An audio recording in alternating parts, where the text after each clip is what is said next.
फागुन में भौजाई जइहे न बाच के ना विश्वास बात देखी ल जाच के। अरे ले लो पिचकारी तारा गांव में आई बानी घूम के बेचे। फागुन में भौजाई जइहे न बाच के ना विश्वास बात देखी ल जाच के। हवे 10 इंच लम्बा माल देखी लम्बा लम्बा रंग में जगहिया ढारी। ले ला पिचकारी ले ला पिचकारी अरे ले ला पिचकारी होली के कलाकारी। होली के कलाकारी अरे भौजी घर से बाहर क्या निकली ना छोट लेबू की लामा लेबू भौजी बतावा।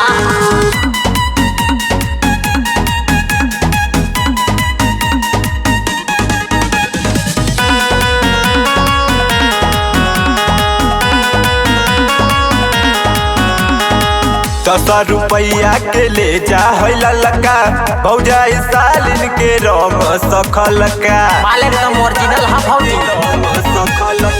ढोरी के ठोरा में देव घुसाई होली के माजा तबे बेटाई।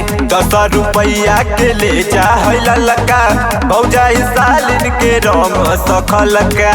नाही होई कंप्लेन लागले करे बसेल हेल मार्केट भइल बसारी।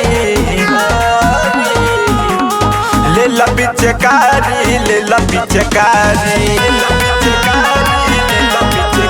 अरे ले ला पिचकारी होली के कलाकारी। होली के कलाकारी अरे ऐसा ठेला वाला का बोला ये भौजी ले ला पिचकारी ले रे भौजी ले। अरे बहुत बढ़िया रे ले ले।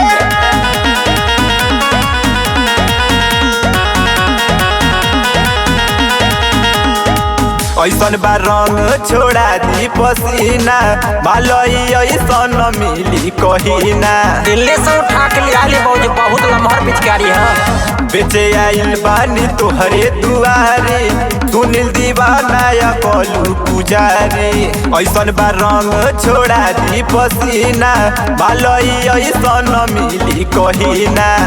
तनिकल विश्वास आशीष बेचता रे साथ माल हवे न तनिको जाली। ले ला पिचकारी ले ला पिचकारी अरे ले ला पिचकारी चोली में रंग डारी।